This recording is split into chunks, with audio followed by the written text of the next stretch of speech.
Innovation മാരത്തൻ്റെ ഭാഗമായി ഞങ്ങൾ തിരഞ്ഞെടുത്ത സബ്ജക്റ്റ് നാച്ചുറൽ ഡിസാസ്റ്റർ മാനേജ്മെൻ്റ് ആണ്. ഞങ്ങളുടെ സമീപപ്രദേശമായ അഗമല ഉരുൾപൊട്ടൽ ഭീഷണി നേരിടുന്ന ഒരു സ്ഥലമായതുകൊണ്ടാണ് ഈ വിഷയം തിരഞ്ഞെടുക്കാൻ ഞങ്ങളെ പ്രേരിപ്പിച്ചത്. ഉരുൾപൊട്ടലിന് സാധ്യതയുള്ള അഗമല ഞങ്ങളുടെ സ്കൂളിൻ്റെ പരിസര പ്രദേശമാണ്.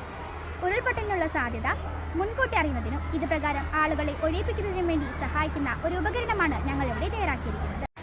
ഈ ഉപകരണത്തിൻ്റെ പേരാണ് സോയിൽ മോയ്സ്ചർ സെൻസർ. മണ്ണിന് നടുവ് എത്രത്തോളം ഉണ്ടെന്ന് കണക്കാക്കുന്ന ഒരു ഉപകരണമാണ് ഇത്. ഈ ഉപകരണം മൂലം മണ്ണിന് നടുവ് കൂടി വരികയും മൊബൈൽ ഫോണിൻ്റെ സഹായത്തോടെ ഒരു അലർട്ട് വരികയും എത്രയും വേഗം ഇവിടുന്ന് മാറി താമസിക്കാൻ ആളുകൾക്ക് മുന്നറിയിപ്പ് കൊടുക്കുകയും ചെയ്യുന്നു.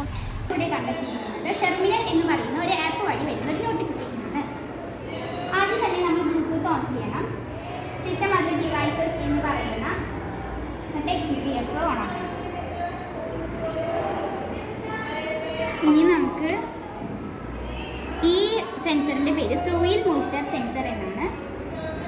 ഇതിൽ നമ്മൾ 9 വോൾട്ടിൻ്റെ ബാറ്ററിയാണ് ഉപയോഗിച്ചിട്ടുള്ളത്.